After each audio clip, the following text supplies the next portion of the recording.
Bonjour Marilyn, bonjour Benjamin, bonjour à tous nos auditeurs. Bonjour Xavier, ce matin on prend la direction de la Meuse. La Meuse, on va être en Lorraine.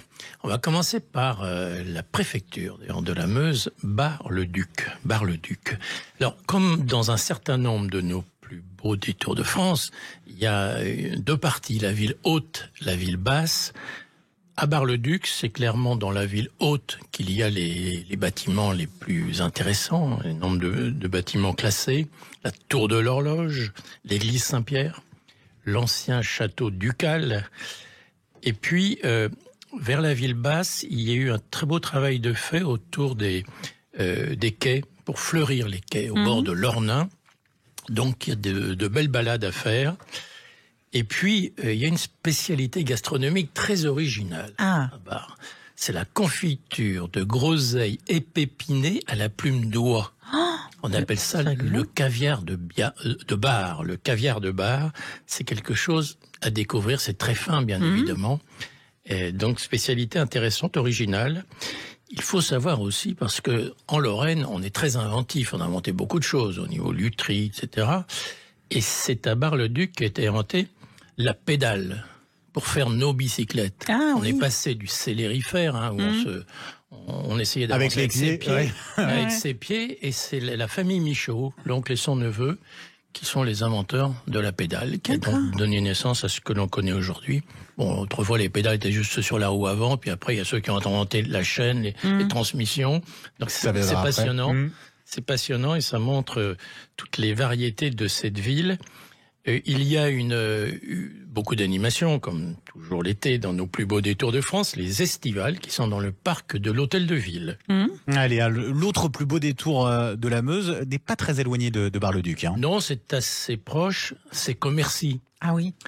Et Commercy, c'est intéressant, parce que c'est une ville qui a dû évoluer ces dernières années en perdant une garnison, comme ça s'est passé dans un certain nombre de petites villes de France, mais qui, certaines, comme Commercy, ont su en quelque sorte profiter de ces réhabilitations. Il y a eu des fonds qui ont été mis à disposition. Alors, il y a d'abord le bâtiment principal qui fait la réputation de Commercy, c'est le château de Stanislas. Et surtout avec une place très originale, place du fer à cheval, l'a bien nommé, parce que c'est effectivement sa forme.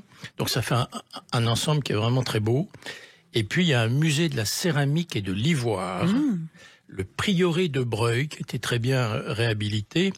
Quelque chose d'original aussi, c'est l'allée classée des tilleuls. Alors quand vous arrivez sur Commercy, cette longue allée, cette longue rue, qui fait 2 kilomètres. Ah oui. C'est très intéressant et ça arrive jusqu'au château. Donc c'est une belle arrivée en tout cas. Donc les quartiers ont été bien remis en valeur. Il y a un vélodrome d'ailleurs, très beau vélodrome.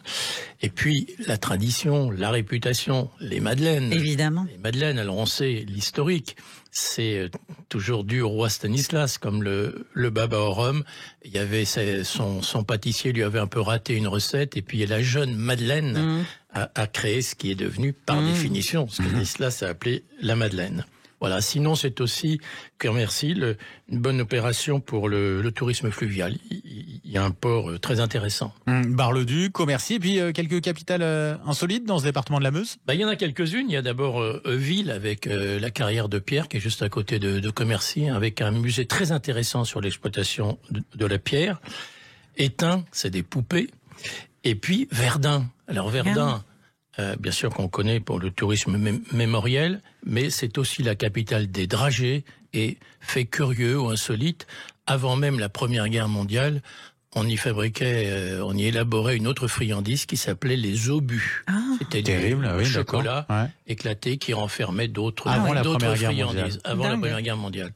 Chose originale, mais Verdun, en tout cas, les dragées, là, c'est une belle tradition aujourd'hui. Merci à vous, Xavier Louis. Merci, Xavier Louis. Vous nous avez aussi parlé de communes qui sont des capitales que l'on peut retrouver dans votre ouvrage Mon Tour de France des capitales et sur le site noscapitales.fr. Merci, à demain. À demain.